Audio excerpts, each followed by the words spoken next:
Welcome everyone to the Triple Double NBA show powered by SportsMemo TV and SportsMemo.com. I have my co-host here, my buddy Ronald, and he is known as at UCapper on the Twitter feed. So make sure you're following him if you are not already doing so. Ronald, I'm going to kick things off here. The 76ers are playing at Boston Garden, or I should say Boston Garden. And with all due respect, this has been a tremendous rivalry over the years, going back several decades.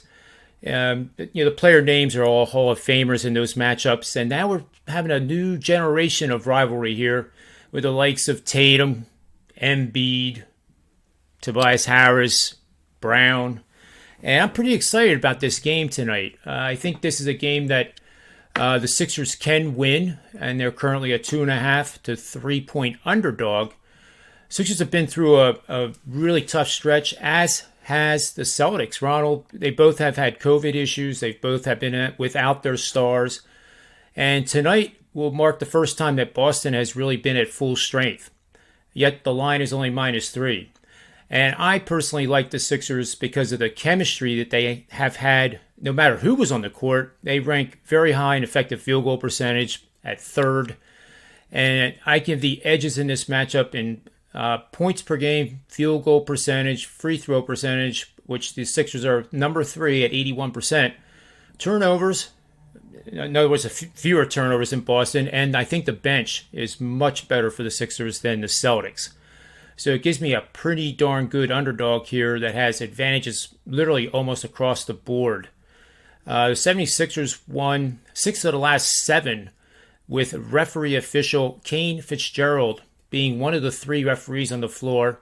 And I do find that rather significant because that kind of tells me that there might be a pretty good rapport between players and referee, not the referee's side, one side over the other. But those trends can occur. I'm still not sure whether Brown is playing tonight for the Celtics. He's listed as questionable with unknown, but earlier this morning he was listed as probable. But whether he plays or not is not going to change my mind, and I'm going to be on the Sixers in this matchup. What do you think of this matchup? Well, for me, I'm actually gonna probably stay away from the side. I was looking more towards the total in this game.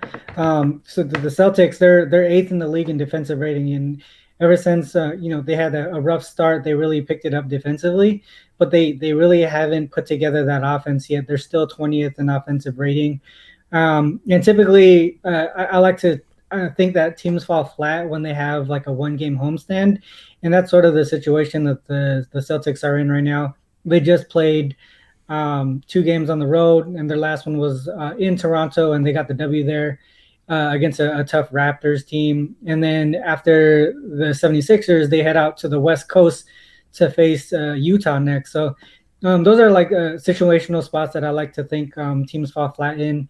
And on the 76ers side, obviously they did pretty well offensively with Embiid gone.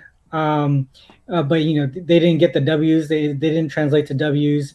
And with Embiid back, he's played 2 games now, and individually he has looked pretty good. But I do think they don't look as cohesive as they did prior to him getting COVID. I think before COVID, they were number 1 in offensive rating. And in the last 2 games, they lost to the Timberwolves, and they put up 101 points, and they kind of squeaked by the Magic. So I do think they might take a couple more games to really get back into that groove before Embiid got COVID. And it's also their first game of a tough road trip. They got a 4-game road trip coming up with some tough opponents. So with that said, they do also both play a very slow pace. And to me, with all those things said, most of these things are pointing to the under, even though the number has kind of fall down a few points already. I still lean towards the under here. It might be a game that first team to 100 wins. Yeah, yeah, You yeah, know, for sure. and I appreciate your chemistry on that too. And I'm thinking that Boston is at full strength for the first time. So actually, I read a quote from one of the players saying that it's going to take a little bit of time for them to get that chemistry going, which definitely portends to the under. And the Sixers are, they're going to have to find their way too. They've had a couple games together, but you're right. It's going to take time to build that. So I think we're looking, 76ers in the under. Charlotte Hornets. Offensive power, defensive not power. Going up against the Milwaukee Bucks, reigning world champs. 61% of the bets today are on the Milwaukee Bucks. That's not surprising. Charlotte is 13-10. That is a little surprising. 6-8 on the road, 12-11 against the number. Bucks are 13-8 straight up, 10-11 against the number, and the last 10 they're 8-2. Where do you think there's a betting advantage in this matchup, Ronald? For me, on this game, I'm looking at the total again. I'm probably going to stay away from the side here. The Bucks have put up 114 or more points in 5 straight games. The Hornets games total have gone 148 points or more in 3 straight games. They've sort of been forced to play a lot faster without Plumlee in the starting lineup, and I think he's out again today. And the total is one of the highest we've seen in this season. I do agree with it's already even moved up from 229 to 230.5, I believe. So I agree with that movement here. On the side, I just feel like the Bucks, they're on a 7-game win streak, but within that win streak, the Lakers were the only team that currently have a winning record. I think one of the other teams are at 50% right now. So yeah, I don't know if I could trust the Bucks to cover like this big of a number. But I'm also not going to bet against them either, because they sort of look like they put things together with their roster kind of with the roster back together other than Brooks. So I'm probably going to stay away from the side here. I'm more confident on the over, even with this high total here. Yeah, I like that. I like that look too. And there's a couple, betting angles slash systems that kick in here too. One of which is playing over the total with a road team where the total is greater than or equal to 200 points. And the team, in this case, Charlotte, went over the total by more than 12 points in their previous game. That has actually gone 77-40 over the last 20 seasons of the NBA. That's 65% winners. So I think you're right. I think Charlotte's going to push this pace, and the Bucks can play with them. And we saw last year the Bucks had some of the largest total lines in the NBA season. Yeah. Yeah, good stuff. Let's take a look at the last game here of our triple-double. And that's the last game on the card. The Sacramento Kings against the LA Clippers. And did you know, Ronald, I already know you know this, but there's only 3 teams in the Western Conference that are more than 1 game over 500. That blows my mind. Yeah. And 2 of them are obviously Phoenix and Golden State, who, don't lose. And then you have Utah Jazz at 14-7. Everybody else is a losing record or 1 game over 500 at the max. I just find that statistically astounding. Yeah, but in this matchup, I feel like it has to do with all the teams that are in the middle of the pack, how closely matched up they are. And I think they pretty much are like, all right, well, home game, away game. That's kind of like where the value is, but everyone's kind of matched up pretty evenly. They sure are, and this is one of those teams that's 1 game over 500, being the Clippers. They're 11-10, 9-12 against the number 9 and I'm sorry, they are 4-6 the last 10. Sacramento Kings 8-14 straight up, 9-13 against the number. Last 10, they're 3-7. What do you think of this matchup? Yeah, this one's gonna be a tough one just because of some of the roster implications here. You have Barnes and Harkless, who are game time decision, and Paul George was called out on rest for the Clippers too.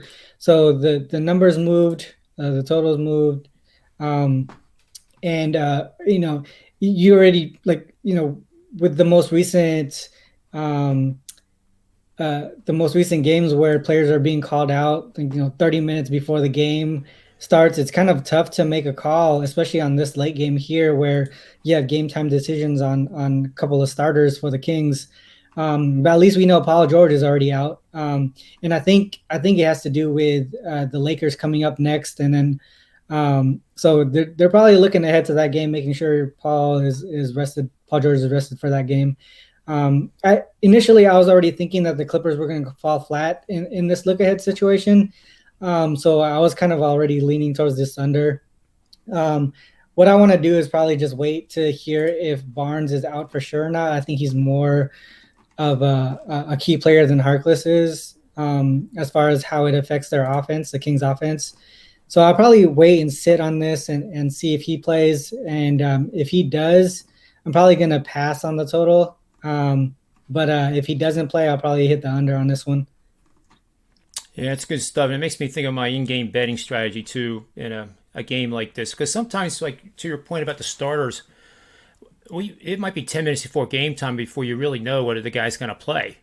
Yeah. So what I do in those situations, if I like the under like I do with you in this game, I'll go 50% pre-flop on the total, whatever the line is, and then I'll look for the teams to get out to a fast start.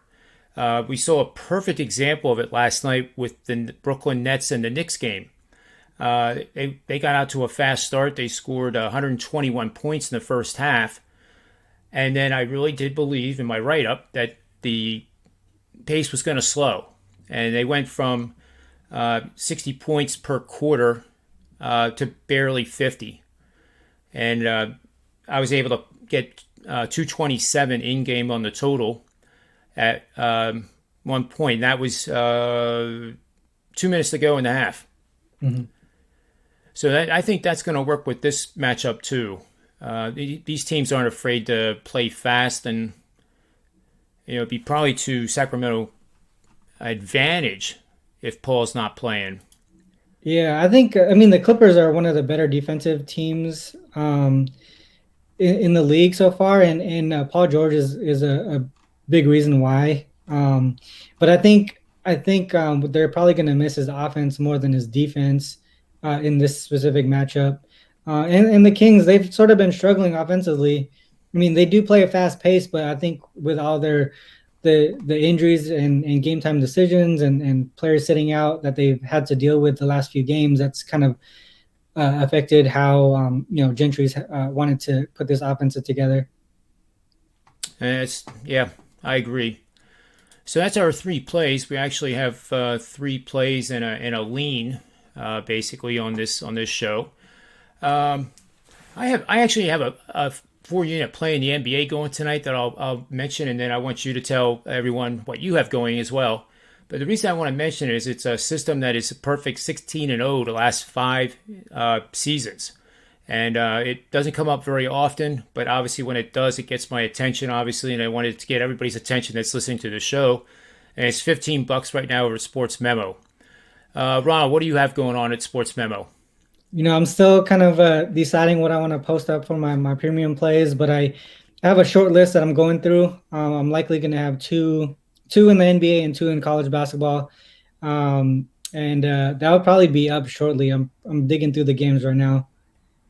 And I believe you are in the top 3, if not higher, in college basketball right now. Yeah, top 3. I think the top 3 are pretty much neck and neck. As far as units up right now, all around 20 units for our members. It's great stuff. Make sure you get over to the Sports Memo, guys and gals, and we've been doing this a long time. I truly can tell you that we know what we're doing. Some nights we'll lose. It's part of the process, but over the course of the season, we're pretty confident that you'll be having more coins to rub together. That's for sure. Ronald, thanks for your time again today. This show's a blast for me to do. We do it Monday, Wednesday, and Fridays. Tuesday and Thursday, I do a solo NBA show for the triple-double. But it's more fun when you have a partner like Ronald. So on behalf of Ronald, myself, SportsMemo.com, the Predictive Playbook NBA Triple Double Show. May all the wins be yours.